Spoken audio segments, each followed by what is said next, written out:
ధన్యవాదాలు అధ్యక్ష, ఈ అవకాశం ఇచ్చినందుకు. అలాగనే విప్కా ప్రత్యేక బాధ్యతలు ఇచ్చి మా మీద నమ్మకంతో విప్కా నియమించినందుకు ముఖ్యమంత్రి చంద్రబాబు నాయుడు గారికి, అలాగనే అధ్యక్షులు గారికి, అలాగనే నారా లోకేష్ గారికి ధన్యవాదాలు తెలియజేసుకుంటున్నాను. అధ్యక్ష, మహిళా సంరక్షణ కార్యదర్శులు అని చెప్పేసి గత ప్రభుత్వము సచివాలయ విధానాన్ని మొదలుపెట్టి అందులో వివిధ విభాగాలకి రిక్రూట్మెంట్ చేసుకొని వివిధ విభాగాల్లో ఉద్యోగాలు ఇచ్చి పెట్టారు. కానీ ఈ మహిళా సంరక్షణ కార్యదర్శులకి వాళ్లకు ఎవరి కింద పనిచేయాలనే విషయం మాత్రము స్పష్టంగా లేదు. వాళ్ళకి ట్రాన్స్ఫర్లు కావాలంటే పోలీస్ డిపార్ట్మెంట్ దగ్గరికి వెళ్లాల్సి వస్తుంది. వాళ్ళ మీద అడ్మినిస్ట్రేషన్ మాత్రం మున్సిపల్ డిపార్ట్మెంట్ చేస్తూ ఉంది. వాళ్ళ మీద ఎగ్జిక్యూషన్ మాత్రం ఎవరు చేస్తున్నారో తెలియని విధంగా తయారైపోయింది. వీళ్ళని చాలా డిపార్ట్మెంట్లు ఇప్పుడు మనకు సచివాలయంలో చూస్తే ఎక్కడైనా వాళ్ళకి ఇచ్చిన జాబ్ చార్ట్ ప్రకారం ఎక్కడైనా అక్రమ కట్టడాలు జరిగితే వాళ్ళు వెళ్ళి ఇన్ఫార్మ్ చేయాలని ఉంది. అలాగని అంగన్వాడీలోకి వెళ్ళిపోయేసి అంగన్వాడీలలో ప్రెగ్నెంట్ ఉమెన్ కానీ, అనిమిక్ పేషెంట్స్ కానీ, ఆఫ్టర్ డెలివరీ అయిపోయినాక లాక్టిక్ ఉమెన్స్ కానీ సంరక్షణ కూడా వీళ్ళకే అప్పచెప్పడం జరిగింది అధ్యక్ష.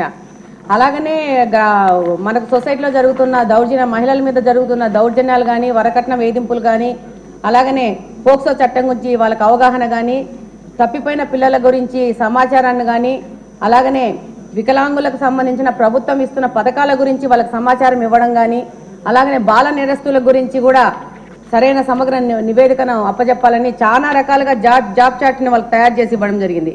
కానీ వాస్తవంగా ఈరోజు సచివాలయంలో గమనిస్తే ఈ యొక్క మహిళా సంరక్షణ కార్యదర్శులు ఏం పని చేస్తున్నారంటే జిరాక్స్ మిషన్లో పేపర్లు పెట్టుకుంటూ తీసుకుంటూ టైంపాస్ చేస్తున్నారు. కానీ వాళ్ళకి జాబ్ ఏంటి, వాళ్ళు చేయాల్సిన పని ఏంటనేది దిశానిర్దేశం లేకుండా వాళ్ళది ఒక పోస్ట్ వేస్ట్ అయిపోయిన విధంగా తయారైపోయింది.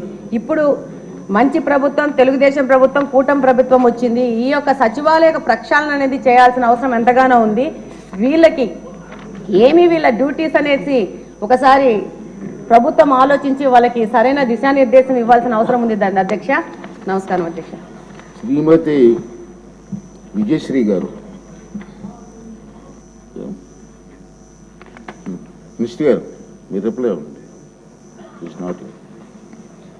అధ్యక్ష, గౌరవ సభ్యులు రవికుమార్ గారు, చరితారెడ్డి గారు, మాధవిరెడ్డి గారు ఇచ్చిన వాళ్ళు అడిగిన క్వశ్చన్స్కి అధ్యక్ష, ఇక్కడ ఇదొక పెద్ద అంటే లాస్ట్ గవర్నమెంట్ అసలు అంటే ఇటువంటి దాన్ని ఏమంటారు యాక్ట్లను కూడా చదువుకోకుండా ఎంత గుడ్డిగా ఇటువంటి జీవోలు ఇష్యూ చేసిందని చెప్పడానికి ఇదొక తార్కాణం కింద మనం భావించవచ్చు అధ్యక్ష.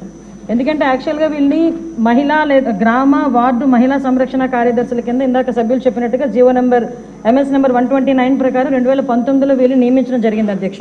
ఓవరాల్గా చూస్తే అధ్యక్ష వీళ్ళు 15,000 మంది రిక్రూట్మెంట్ చేస్తే అధ్యక్ష దగ్గర 13,815 మంది ఈరోజు కార్యదర్శుల కింద మహిళా సంరక్షణ కార్యదర్శుల కింద పనిచేసే పరిస్థితి ఉంది అధ్యక్ష. అందులో సుమారుగా 1,189 ఆటోమేటిక్గా ఇంకా ఖాళీలు ఉన్నాయి అధ్యక్ష. అయితే 13,815 మందికి అధ్యక్ష 2021కి వచ్చేసరికి మళ్ళీ జీవో నెంబర్ 60 ప్రకారం చేసుకుని వాళ్ళని ఒక మహిళా రక్షణ కార్యదర్శుల కింద వార్డు లేక గ్రామ మహిళా రక్షణ కార్యదర్శుల కింద మార్చి వాళ్ళకి ఒక సపరేట్ జాబ్ చార్ట్ ఇచ్చారు అధ్యక్ష. జాబ్ చార్ట్లో కూడా అధ్యక్ష చూస్తే పోలీస్ డిపార్ట్మెంట్ ఇందాక కోన రవికుమార్ గారి సభ్యులు చెప్పినట్టుగా ఒక చీఫ్ సెక్రటరీకి ఎన్ని బాధ్యతలు ఉంటాయి అన్ని బాధ్యతలు కూడా ఒక గ్రామ మహిళా సంరక్షణ కార్యదర్శికి అప్పచెప్పడం అన్నది చూస్తేనే అధ్యక్ష వీళ్ళ తాలూకు అవివేకం అన్నది లాస్ట్ గవర్నమెంట్ తాలూకు అవివేకం అన్నది చాలా క్లియర్గా అర్థమవుతుంది అధ్యక్ష. ఎందుకంటే అధ్యక్ష ఈ రోజు మనం ఇక్కడ చూసుకుంటే అధ్యక్ష పోలీస్ డిపార్ట్మెంట్లో ఒక ఉద్యోగం సాధించాలంటే వాళ్ళు శారీరక దారుఢ్య పరీక్షలు వాళ్ళు నెగ్గాలి, రిటర్న్ టెస్ట్ వాళ్ళు ఎగ్జామ్ పాస్ అవ్వాలి, 9 months ట్రైనింగ్, కఠోరమైన ట్రైనింగ్ ఉంటుంది అధ్యక్ష. కఠోరమైన ట్రైనింగ్ తర్వాతనే ఆ పోలీస్ కానిస్టేబుల్స్ కింద వాళ్ళు అందరూ కూడా బయటకు వచ్చి పోలీస్ డిపార్ట్మెంట్ వర్క్ చేసే పరిస్థితి ఉంటుంది అధ్యక్ష.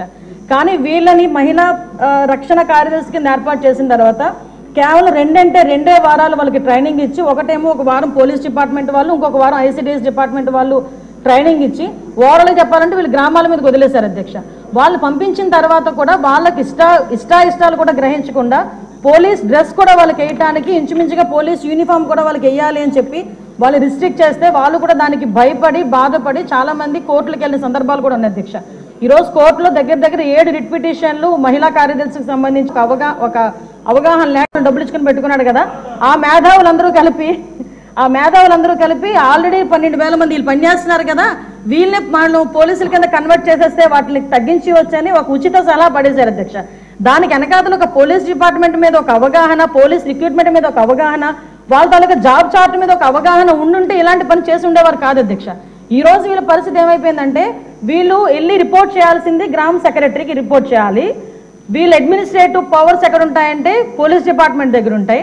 వీళ్ళకి జీతం ఇచ్చేదేమో ఎంపీడీఓ, లీవ్ ఇచ్చేదేమో ఎంపీడీఓ, మళ్ళా తిరిగి ఒకవేళ ట్రాన్స్ఫర్ అవ్వాలంటే డిపార్ట్మెంట్ కలెక్టర్ దగ్గరికి వెళ్ళాలి అధ్యక్ష.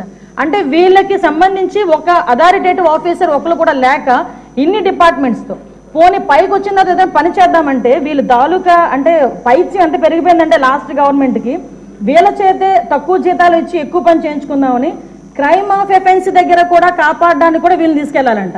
నాన్ బెయిలబుల్ వారెంట్లకు సంబంధించి వీళ్ళు సపోర్ట్ చేయాలంట. అక్కడికి వెళ్ళి మహిళా సంరక్షణ కార్యదర్శుల కింద, మహిళా రక్షణ కార్యదర్శుల కింద అక్కడ ఉన్న అవగాహన కల్పించడం, లేకపోతే ఐసీడీఎస్ సంబంధించి ఏదైనా మిడ్ డే మీల్స్ చూడడం అంతవరకు ఓకే. ఆఖరికి పోలీస్ డిపార్ట్మెంట్కి వాళ్ళ ఇన్వెస్టిగేషన్లోని కూడా వీళ్ళు హెల్ప్ తీసుకొని చేసుకునే పరిస్థితి కనిపించింది.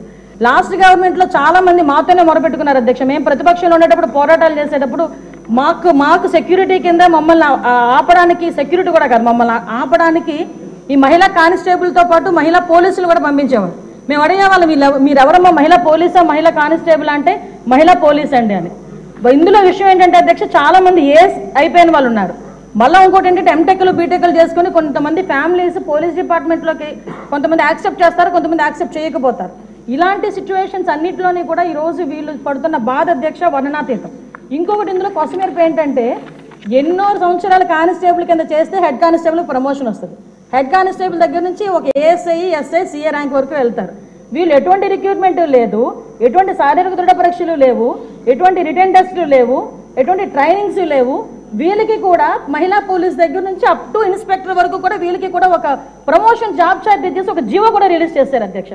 అంటే వీళ్ళు ఎంత అంటే అవగాహన లేదు. అప్పుడు మనందరూ అనుకునే వాళ్ళం తొగ్గులకు పరిపాలన అంటే దానికి ఇది ప్రత్యేక సాక్ష్యం కింద మనం ఈ మహిళా రక్షణ కార్యదర్శుల గురించి చూడాలంటే ఇది మనం చెప్పుకోవచ్చు అధ్యక్ష. ఇన్ని రకాలుగా వీళ్ళు చేసిన అధ్యక్ష, వీళ్ళకి ఏంటంటే అధ్యక్ష ఎస్కార్ డ్యూటీలు, బందోబస్తు డ్యూటీలు, వాళ్ళు అక్కడికి వచ్చి ఏడ్చేవారు అధ్యక్ష. ప్రస్తుతం చాలా మంది మేము వచ్చిన తర్వాత కూడా ఇప్పుడు ఈ విషయంలోనే గౌరవ సభ్యులందరూ కూడా చెప్పడం జరిగింది. వీళ్ళు పోలీస్ డిపార్ట్మెంట్కి సంబంధించిన వాళ్ళ కింద ఉంచాలా, లేకపోతే ఐసీడీఎస్లో మనం పంపించుకోవాలా, వేరే ఎవరికైనా ఏదైనా జాబ్ చార్ట్ ఇచ్చి సపరేట్గా వీళ్ళు ఏదైనా మనం చేయాలా అనేది ఆలోచన చేసుకోవడానికి ఒక సుదీర్ఘమైన చర్చ అయితే జరగాలి అధ్యక్ష. మేము చర్చిస్తాం అధ్యక్ష. నా అప్పీల్ ఏంటంటే ఇక్కడ గౌరవ సభ్యులందరూ ఉన్నారు, గౌరవ సభ్యులందరూ కూడా ఈ విషయంలోనే మనందరికీ కూడా అవగాహన ఉంది. ఈ గౌరవ సభ్యులందరూ కూడా ఈ విషయంలో, ఈ మహిళా కార్యదర్శుల విషయంలో మనం ఏం చేస్తే వాళ్ళ సేవలు వినియోగించుకునేటట్టుగా ఉంటుందో గౌరవ సభ్యులు ఎవరైనా లిఖితపూర్వకంగా మాకు సూచనలు సలహాలు ఇచ్చినా దాన్ని బేస్ చేసుకొని అదేవిధంగా మనం డిపార్ట్మెంట్ వాళ్ళతో కూడా చర్చించి దీని మీద నిర్ణయం తీసుకొని యాజ్ ఎర్లీ యాజ్ పాసిబుల్ మహిళా కార్యదర్శులకి వాళ్ళకి ఒక మహిళా సంరక్షణ కార్యదర్శులకి ఒక జాబ్ చార్ట్ ఇస్తామని చెప్పి సభ ద్వారా మీ ద్వారా సభకు తెలియజేసుకుంటున్నాను అధ్యక్ష. క్వశ్చన్ నెంబర్ 4 అండి. ఈ క్వశ్చన్ దాసరి సుధ గారు, చంద్రశేఖర్ గారు, రూపకాష్ గారు వైసీపీ ఎమ్మెల్యే గారు క్వశ్చన్ ఇచ్చారు, పాపం రాలేదు అని చెప్పి క్వశ్చన్ వాయిదా చేస్తున్నాను.